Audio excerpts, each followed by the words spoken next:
Olá, meu nome é Marina Manoela Guimarães Neiva. Eu sou aluna do curso de Direito da UPE da FICAP, e em conjunto com a minha professora orientadora, Rebeca Lince Simões de Oliveira, nós desenvolvemos a seguinte pesquisa, intitulada A Aplicação do Princípio da Insignificância Penal, Análise do Discurso aplicada a habeas corpus sob a perspectiva interseccional de gênero, raça e classe, a qual eu irei apresentar os principais pontos aqui na quarta semana científica do Agreste Pernambucano. Inicialmente, vou falar um pouco sobre o tema da pesquisa e abordar um pouco sobre a intervenção punitiva estatal e seus limites. Para isso, cumpri voltar um pouco no tempo, as lições dos contratualistas, que falavam acerca da criação do Estado a partir da abdicação de uma liberdade de um Estado selvagem, do Estado de natureza, abdicação de um pouco de liberdade dos indivíduos, em prol de um organismo superior, que seria o Estado, que teria condições de organizar a vida em sociedade a partir da imposição de um controle social e da paz social. Isso seria obtido por meio de normas. Poderiam privar o indivíduo do convívio de sociedade, posição de uma pena àqueles que não cumprissem as normas impostas. Porém, o Estado não é 100% livre nesse seu poder punitivo no intuito de organizar os cidadãos. Os princípios funcionam e funcionaram como garantias do indivíduo face a esse poder punitivo. Falando um pouco do objeto da pesquisa em si, para adentrar um pouco nessa temática, é importante falar sobre o crime.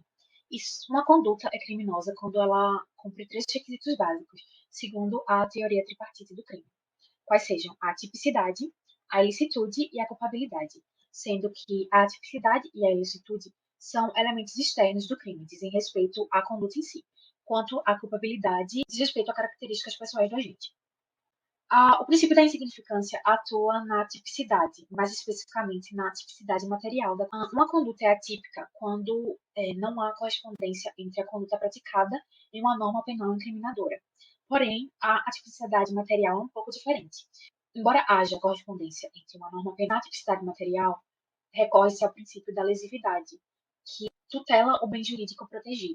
A esse respeito, a conduta cometida com a tipicidade material não tem o condão lesar o bem jurídico tutelado, de forma que seria desproporcional à persecução criminal contra o agente que pratica uma conduta dela, principalmente face ao princípio da subsidiariedade e ao próprio princípio da lesividade.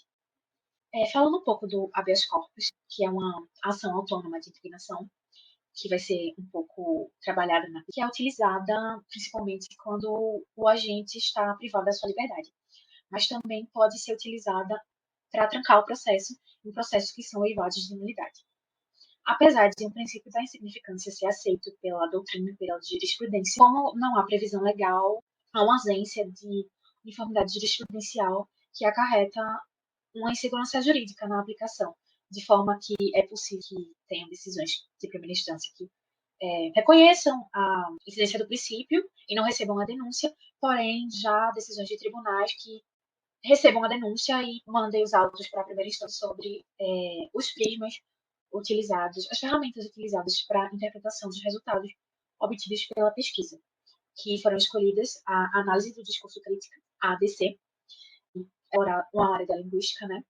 O grande expoente é Fairclough, que fala que a ADC, como essa ferramenta metodológica, é uma ferramenta de emancipação social. Enquanto Thompson desenvolveu os modos de operação da ideologia, que estão presentes aqui nessa tabela, e foram amplamente utilizados para a interpretação dos dados. Bom, a interseccionalidade também foi um desses parâmetros interpretativos. É uma teoria que busca, numa análise conjunta, marcadores sociais e de eixos de subordinação para identificar situações de opressão a uma pessoa ou grupo está exposto. Esses são três pilares, basicamente, utilizados na pesquisa: gênero, raça e classe. Sendo que a teoria nasceu do movimento negro feminista, que não encontrava espaço, o feminismo que era dominado pelas mulheres brancas e burguesas, e nem no movimento negro, que eram ocupados por homens negros. Quanto ao critério da classe, ele vai ser muito importante para a análise dos resultados. Quanto à metodologia em si, foi escolhido o estudo de caso.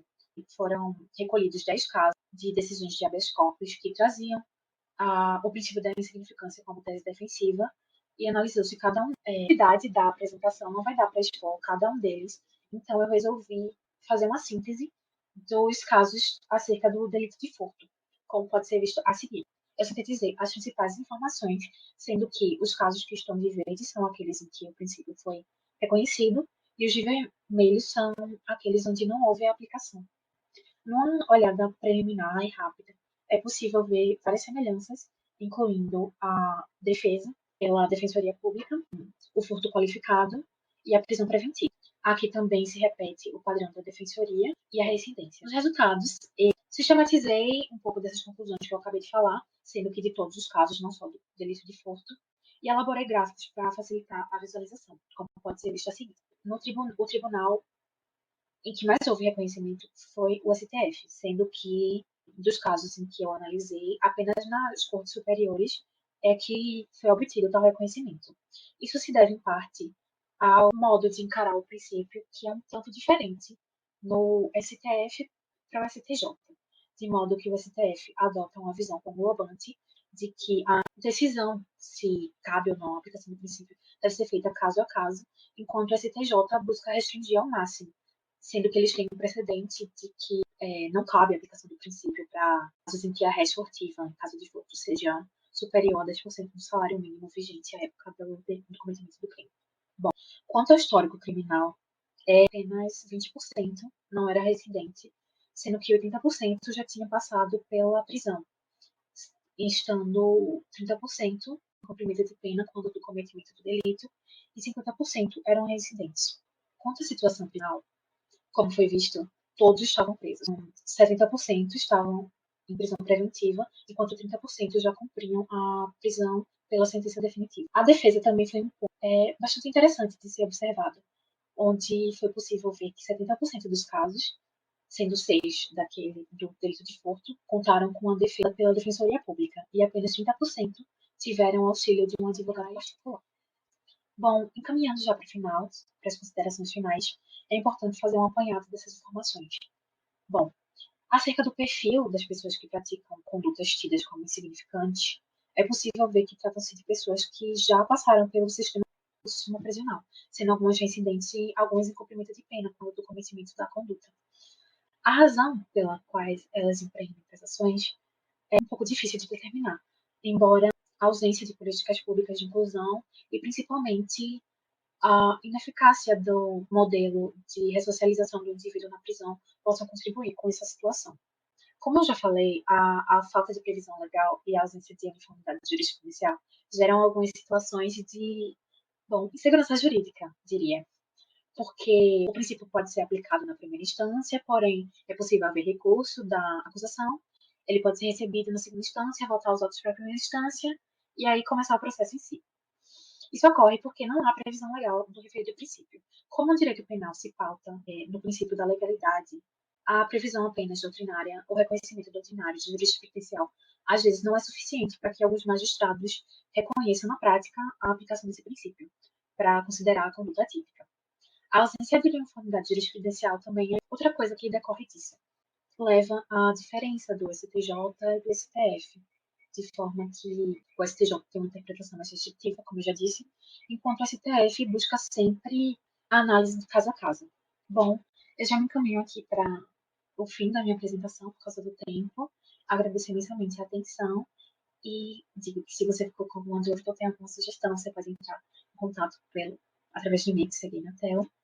E, por fim, gostaria de agradecer ao CNPq, porque essa pesquisa foi fruto de um PIBIC, e também ao grupo de pesquisa qual eu faço parte, sem qual a pesquisa não existiria, que foi o LIGED, da UPE. Então, é isso. Muito obrigada.